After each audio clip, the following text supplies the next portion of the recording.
The glory is not coming upon everyone in the church, but upon the people who are prepared. Who are prepared. Jesus said, I am coming soon. Now, if Jesus said something, tell me someone else who can violate or nullify what he has said, and you're going to believe him because of his status. Imagine I'm pastoring a church of 50 million people now, and I stand before you and say, no. That scripture, Jesus is wrong. And you believe me. Why should you believe me? Why should you look at my success and use that success to understand the scripture? No. Let God be true and let every man be liar. If to the law and to the prophet, if they do not speak according to this word, it is because there is no light in them. The word is the baseline. The word is constant. People are variable. Thousands of years have passed since Jesus came. The word is still shaping destinies. People come, people go. Kings come, kings go. Presidents come, presidents go. The word is still staying and standing strong. I am coming soon. Jesus said so. Blessed are those who obey the words of prophecy written in this book. 1 Thessalonians chapter 4 verse 16. Paul was writing and he said one more time, for the Lord himself will come down from heaven with a commanding shout, with the voice of the archangel, and with the trumpet call of God. First, the believers who have died will rise from their graves. That is the rapture.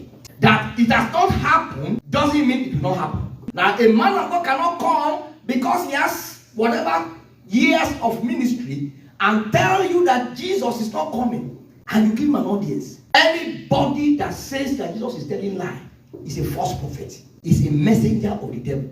That is why Bible transcribers, scribes, all those scriptures, they wrote the word of Jesus in red to make it clear. The words of Jesus are sacrosanct. They were written in red. Anything that changes that word is from Satan, not from God. Jesus is coming. That he has not come for the last 2,000 years, that is God's prerogative. God doesn't want people to be lost. So he wants to gather as much people as possible to the kingdom. That's why God is delaying his coming. But before Jesus comes, the glory must return to the church. What is the glory of God? The glory here refers to the presence of God, the power of God, the awe of God, the fear of God. You see that the fear of God has died in the heart of a lot of people. People do whatever they like. You know why? The glory has departed. Where the glory is, it triggers the fear of God in people. So when people do what is wrong and there are no consequences, they are hardened in their hearts to continue to do it. Because God is very kind. He won't do anything. It doesn't work like that.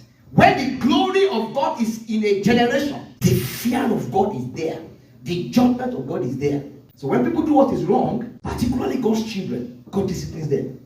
So when I do what is wrong and God disciplines me, when you see me, you won't do the same thing. So when I do what is wrong and I get waxing stronger, I'm getting richer, what's going to happen to you? Maybe God doesn't care. So what the mistake and the error people are making is that when they see no judgment coming on wicked people, they think that God has forgotten about it. And I said something last week. I said, no judgment is a worse form of judgment. No judgment is a worse form of judgment.